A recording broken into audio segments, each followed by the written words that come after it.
person I'm trying to wait till later that I want to introduce, and that's Bob Smith. Bob, could you just stand up or raise your hand? Or Bob Smith knew Agnes since the 60s. Somewhere around there, yeah. And Bob is a very, we just respect him, we love him to pieces. He drove all the way from Selma, from Northern California. Yeah. Left at 4 o'clock this morning to come down and be here. And we just really appreciate you, Bob. Bob was Agnes's consultant, business consultant, ministry consultant, anything that we just kind of like, and we still the same thing.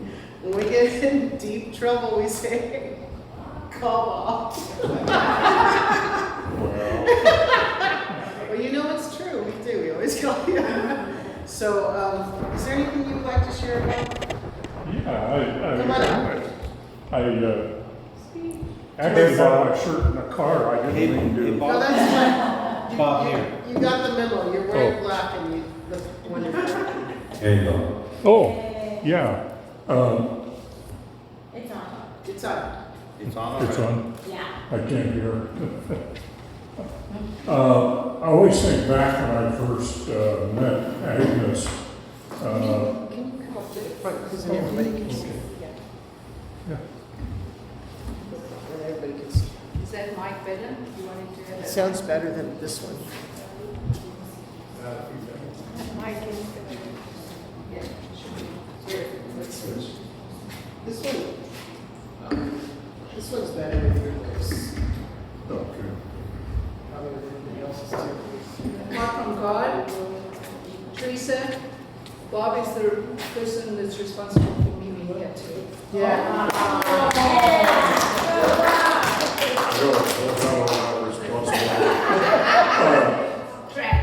I go back when I first met Agnes. I was working for Texas Instruments down in Houston. And I'm not sure how I met this lady. I think it was at a Full Gospel Businessmen's meeting down in Houston. Her name was Petey Wagner. And Petey Wagner one day called me and said, I have a lady I'd like for you to meet. So Petey picked me up, and she had this lady in the front seat there, and so she had to mail some items, and so while she was going into the post office, I felt a really strong impression to give Agnes a gold coin that I carried around. I always carried around 2 gold coins. And so Agnes didn't know what it was in, a little envelope, and she felt a little bit, and then she opened it up, and she was just kind of overwhelmed, because what it was is she had made a trip to Israel, and leaving, the Lord had promised her an ounce of silver, and on her return, an ounce of gold. And so I happened to be, I mean, she was a stranger. I just met her. And so I was able to give her the ounce of gold to complete what God had promised her on that trip.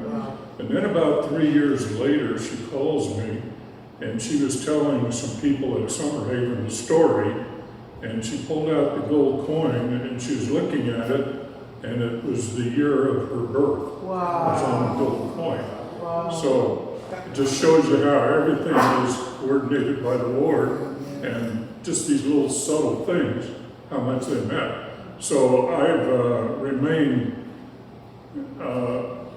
Summerhaven and everybody involved with it just have been in my heart for years now, and unfortunately I haven't been able to do exactly what I was hoping to do to help everybody and support, but the ministry has gone on. I watch online, watch all of the things on Facebook that kind of come, and so I've stayed in touch over the years, and these 2 ladies have made sure that I didn't fall by the wayside.